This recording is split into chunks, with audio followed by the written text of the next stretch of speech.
Once out of the question, an irreversibly closed door. Details have begun to take shape of the re-entry into the Pike River mine. At first, the drift was the extent of re-entry possibilities, but the scope of possibilities seems now to be increasing. This has been happening during a 4-day workshop of 31 mining experts. They're tasked to come up with a plan for manned re-entry of the West Coast coal mine that exploded in 2010. Conan Young is there and he filed this report. A who's who of the mining sector has gathered just outside Greymouth to come up with a plan for re-entry. Family spokesperson Bernie Monk, who lost his son Michael in the disaster, has been sitting in on the discussions and says everyone agrees that sending people back down the mine can be done safely. This is definitely going to work. You know, I haven't seen so much people so positive in the room that they want this to happen. Look, I'm hand on heart is that I can't see why it's taken coming up 8 years to get to the stage that we've done in 4 days. The plan at this stage is to pump nitrogen into the mine through boreholes from the surface in order to neutralise the highly explosive methane.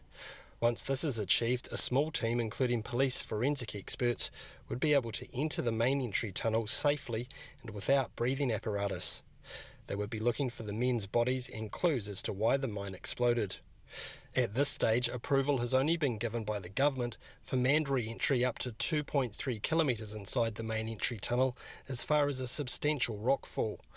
This was just before the main workings of the mine, the most likely location of the men at the time of the fatal explosion. The method being used to neutralise the methane means entry would be possible into the main workings if this was something the government was willing to consider.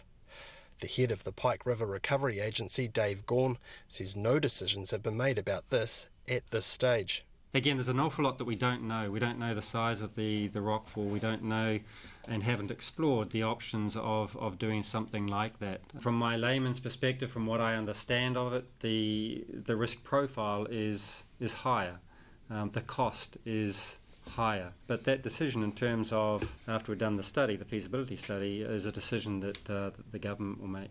Dave Gawn is careful to point out that things were still at the early stages and things could change when they had a better idea of the conditions inside the mine 7.5 years after the explosion.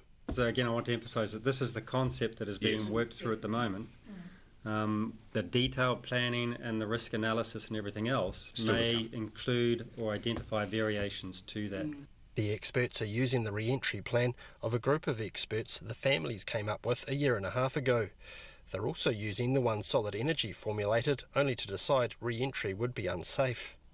I asked the Chief Operating Officer for the Pike River Recovery Agency, Dingy Pattinson, a man with years of experience working on West Coast coal mines, what had changed between now and 2014, when Solid Energy declared getting into the mine safely was simply not possible. I can't comment on it. I'm not going to comment on why Solid Energy's board made a certain decision or why they didn't make a decision. So you're not going to get a comment on me out of that one. I'm happy to comment on our decisions making and the process that we're following. And at this stage, I'm overwhelmingly happy with the progress we're making and what it's starting to look like.